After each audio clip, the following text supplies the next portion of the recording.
அன்பானவர்களே, அன்பு வணக்கங்கள். உனக்குள்ளேயே உள்ளது ஒரு உன்னதம். என்ன? ஒவ்வொருவருடைய அகத்திலேயே ஆண்டவன் இருக்கிறான். இதை தெரியாமல் தான் எல்லோரும் வெளியே அலைந்து திரிந்த வண்ணமாக இருக்கிறோம்.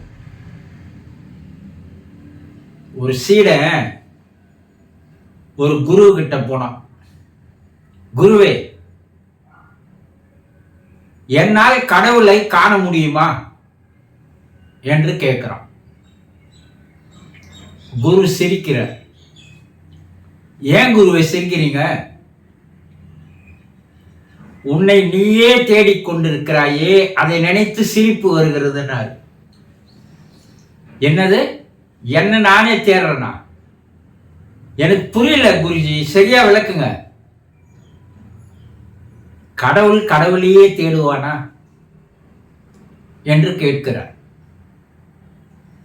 நீயே கடவுள், நீ கடவுளை வெளியே தேடுகிறாயே, அதை நினைத்துதான் எனக்கு சிரிப்பு வருது அப்படின்னு சொன்னார். ஆக அவரவர்களுக்குள்ளேயே ஆண்டவன் அரியாசனம் போட்டு அமர்ந்திருக்கிறான். இது தெரியாமல் தான் பல இடங்களில் நாம் போய் அலைகிறோம். முதலில் கடவுள், ஆண்டவன், தெய்வம், பரம்பொருள், பரமபிதா, பரமசிவன் என்று பல பெயரை வைத்து அழைக்கிறோமே, அது ஒரு அரூபமான சக்தி, ஒரு ஆற்றல், ஒரு தெய்வீக பேராற்றல், ஒரு பிரபஞ்ச பெரும் ஆற்றல். அதை நாம் கண்ணால் காண முடியாது, ஆனால் உணரத்தான் முடியும். கடவுளை போய் கண்ணால காண முடியுமா? முடியாது. அதை உணரத்தான் முடியும். அந்த சக்தியை, அந்த ஆற்றலை, அந்த எனர்ஜியை உங்களால் உணர்ந்து கொள்ள முடியும். உணர்ந்து கொண்ட சித்தர்கள் தான் கடவுளை கண்டதாக சொல்லுகிறார்கள். உணராதவன் கடவுளை அங்க இங்கும் தேடுகிறான். அந்த சக்தி இருக்குதே, அந்த ஆற்றல் இருக்குதே, அது கண்ணால் காண முடியாது. கரண்ட்டை கண்ணால பார்க்க முடியுமா? முடியாது. ஆனா தொட்டா அது அடிக்கின்ற ஷாக் இருக்குது பாருங்க, உடலை பாதிக்கும் போதுதான் கரண்ட் இருக்குது சொல்றோம் இல்லையா? அது போல ஒரு மாபெரும் சக்தியானது இறை சக்தி, இறை ஆற்றல். அதை உணரும் போதுதான் அதனுடைய மகத்துவம், மகிமை நமக்கு தெரியும். அதை கண்ணால பார்க்க முடியுமா? முடியாது. அதை சித்தர்கள் நன்றாக உணர்ந்து கொண்டார்கள். அது என்னன்னா, சூக்குமமாக இருக்கின்ற ஒரு எனர்ஜி, அதாவது அரூபமா இருக்கும், கண்ணால அதை காண முடியாது. அதை ரூபமாக்கி மனிதர்களுக்கு தந்தார்கள். உருவம் இல்லாத ஒரு ஆற்றலை உருவமாக்கி மனிதர்களுக்கு புரிய வைத்தார்கள். அதிலிருந்து வந்ததுதான் உருவங்கள். இது எப்படின்னா, ஒரு புளிய மரம் இருக்குதுன்னு வச்சுக்குவோம். அதிலிருந்து வரக்கூடிய ஒரு புளியம் கொட்டை, அந்த கொட்டையை ரெண்டா பிரிச்சு பார்த்தீங்கன்னா, அந்த இரு கொட்டைகளுக்கு நடுவில் ஒரு உருவம் இருக்கும். அந்த உருவம் பார்த்தீங்கன்னா, மைக்ரோஸ்கோப்ல பார்த்தீங்கன்னா அது மரம் போலவே காணப்படும். இதுல இல்ல, நீங்க எந்த பருப்பை எடுத்து இரண்டாக பிரித்தாலும் அந்த இரண்டு பருப்பு சேருகின்ற அந்த தலைப்பகுதியில் அதனுடைய பிற்கால வளர்ச்சியினுடைய ப்ளூ பிரிண்ட் அதில் இருக்கும்.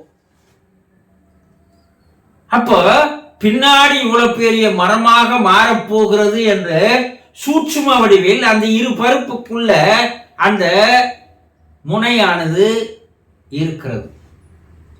அது கண்ணால நம்ம காண முடியாது. அவ்வளவு பெரிய மரத்தை கண்ணால காண முடியாது.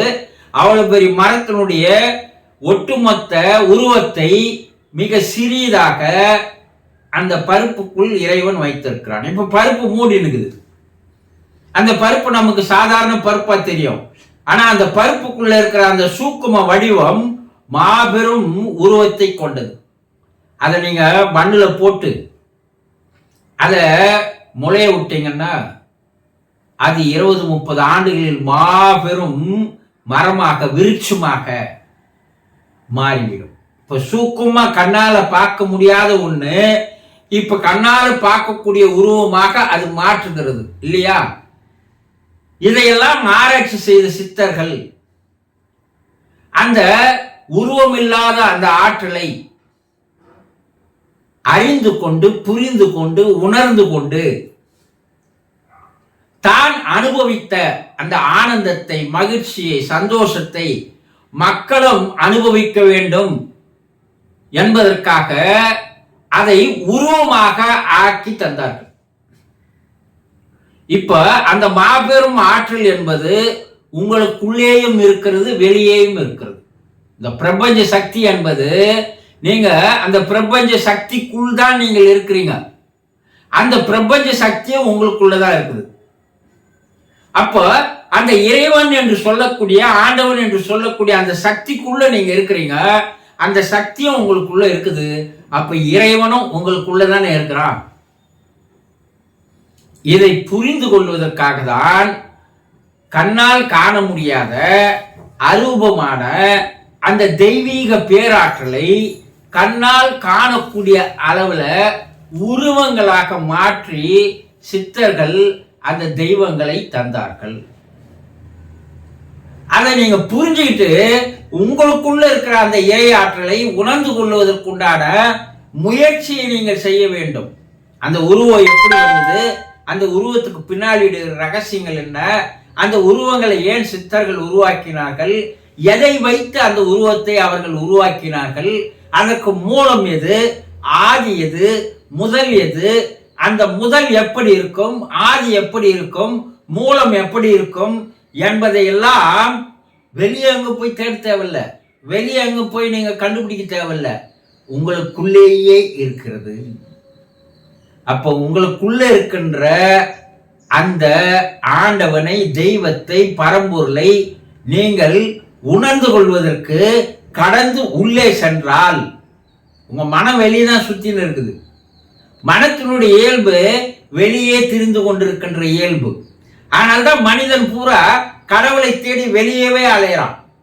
அந்த மனதை நீங்கள் உள்ளே எடுத்து போக ஆரம்பித்தால், கடந்து உள்ளே சென்றால் கடவுளை தரிசிக்கலாம். இதுதான் சித்தர்கள் மிக அற்புதமாக உனக்குள்ளேயே ஒரு உன்னதம் இருக்கிறது என்பதை எடுத்து கூறி சென்றார்கள். புரிந்து கொள்ளுங்கள், முயற்சி செய்யுங்கள். உங்களுக்குள்ளேயே நீங்கள் கடந்து உள்ளே போவதற்கு ஆரம்பியுங்கள். உங்களுக்குள்ளேயே இறைவன், தெய்வம், கடவுள், ஆண்டவன், பரம்பொருள், பரமபிதா, பரமசிவன் உங்களுக்குள்ளேயே அமர்ந்திருக்கிறான். அகத்திற்குள்ளேயே ஆண்டவன் இருக்கிறான் என்பதை நீங்கள் தெரிந்து கொள்ளலாம். சந்தோஷம்.